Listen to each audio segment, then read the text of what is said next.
começar, pessoal, com a atualização aí do censo, né, do IBGE de 2022.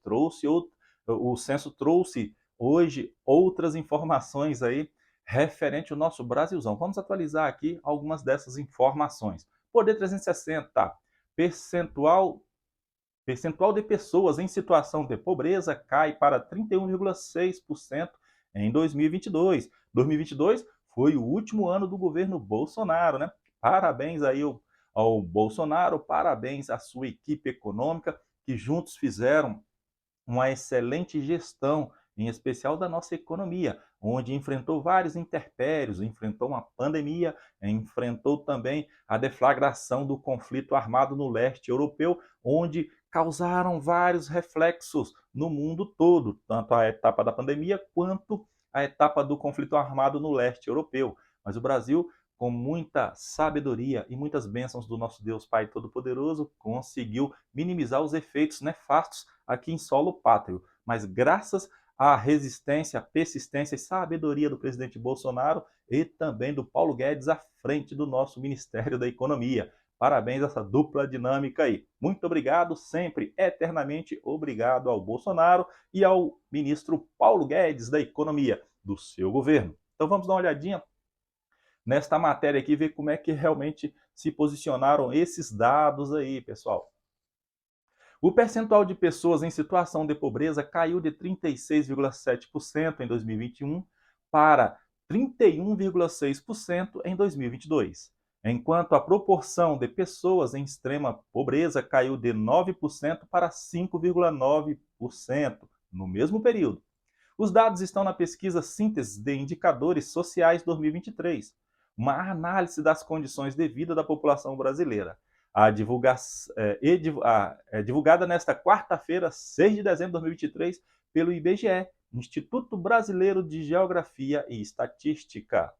Em 2022, havia 67,8 milhões de pessoas na pobreza e 12,7 milhões na extrema pobreza.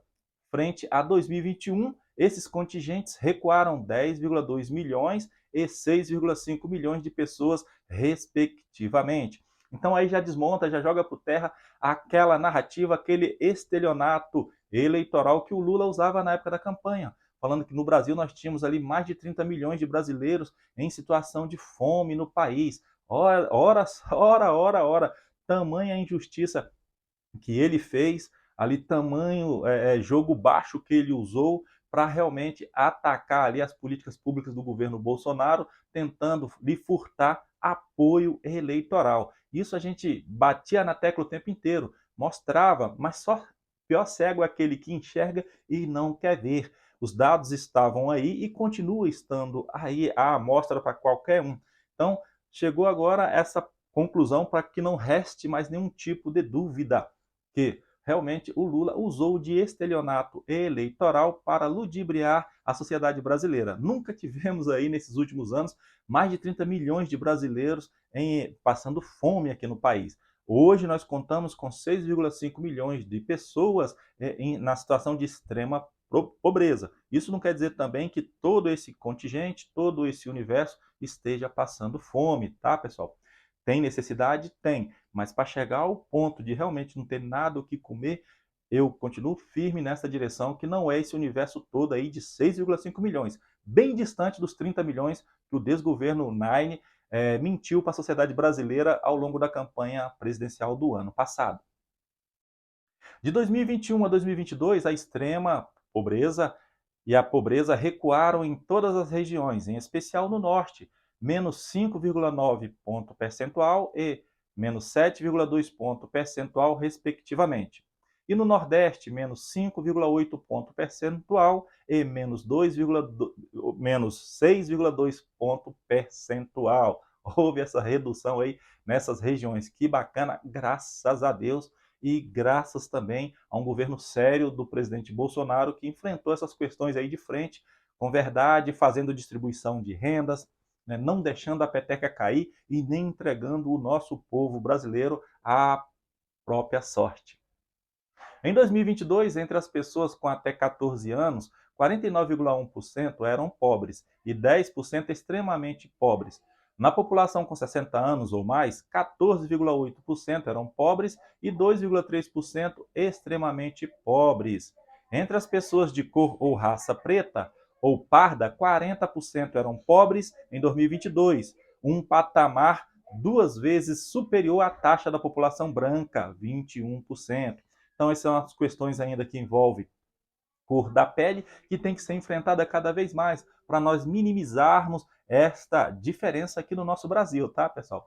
Não, como é que será diminuída essa diferença? É proporcionando cada vez mais acesso aos instrumentos públicos de qualidade, em especial à educação. Investir pesado na educação da periferia, dos bairros pobres do Brasil, investindo sim, mudando a sistemática do investimento. Investir pesado na periferia para o centro, ao invés do centro para a periferia, inverter essa ordem de investimento, que eu tenho certeza que, paulatinamente, nós iremos reduzir essa diferença aí que envolve cor de pele. O arranjo domiciliar formado por mulheres pretas ou pardas, sem cônjuge e com filhos menores de 14 anos, concentrou a maior incidência de pobreza. 72,2% dos moradores desses arranjos eram pobres e 22,6% eram extremamente pobres. A participação dos programas sociais no rendimento domiciliar das pessoas em situação de extrema pobreza chegou a 67% em 2022. Já a renda do trabalho foi responsável por apenas 27,4% do rendimento deste grupo. Olha, outro problema a ser enfrentado, né? Então, o auxílio assistencial foi responsável por 67% em 2022 e o emprego formal a 27,4%.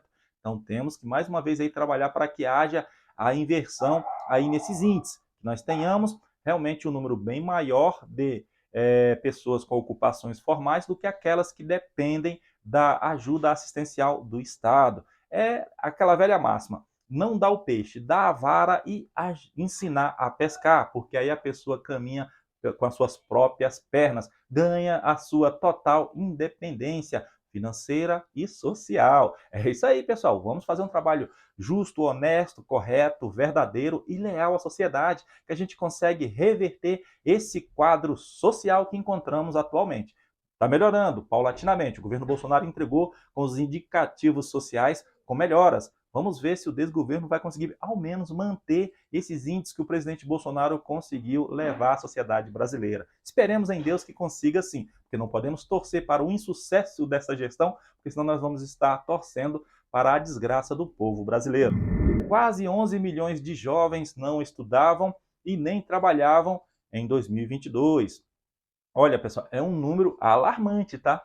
Também é outro indicativo que nós temos de encarar com muita responsabilidade, com muito afinco, para que nós venhamos reduzir drasticamente esse número. Não podemos compactuar com a geração nem trabalha e nem estuda. Então, isso é preocupante porque nós sabemos que um jovem ocioso é presa fácil para a bandidagem. Vou ler a matéria para os senhores aqui, depois eu vou trazer um exemplo onde o presidente Bolsonaro ia reduzir bastante essa quantidade de jovens mas o Senado Federal barrou a medida provisória do primeiro emprego verde-amarelo, que ia proporcionar a inserção de milhões de jovens na faixa etária de 18 a 29 anos no mercado de trabalho. Infelizmente, naquela época lá, o Senado barrou a medida provisória do presidente Bolsonaro. E aí esse índice tendeu e realmente cresceu, né? Então vamos lá? Vamos dar um giro aqui no resumo da matéria e eu vou trazer a lembrança dessa MP. O IBGE, Instituto Brasileiro de Estatística e Geografia, divulgou que 22,3%, ou seja, 10,9 milhões dos jovens com idade de 15 a 29 anos não estudavam nem trabalhavam em 2022. É o menor valor absoluto da série histórica, iniciada em 2012 pelo Instituto. O dado faz parte da, abre aspas, síntese de indicadores sociais 2022, uma análise das condições de vida da população brasileira, fecha aspas, divulgada nesta quarta-feira, 6 de dezembro. Anteriormente, o menor valor havia sido apurado em 2014, 11,2 milhões. O total de jovens vem se reduzindo na população brasileira. Em 2012 eram 51,9 milhões, que representavam 33,6% da população em idade de trabalhar. De 2012 a 2022, o número de pessoas dessa faixa etária diminuiu 5,9%, somando 48,9 milhões de pessoas, em consonância com o processo de envelhecimento populacional no país.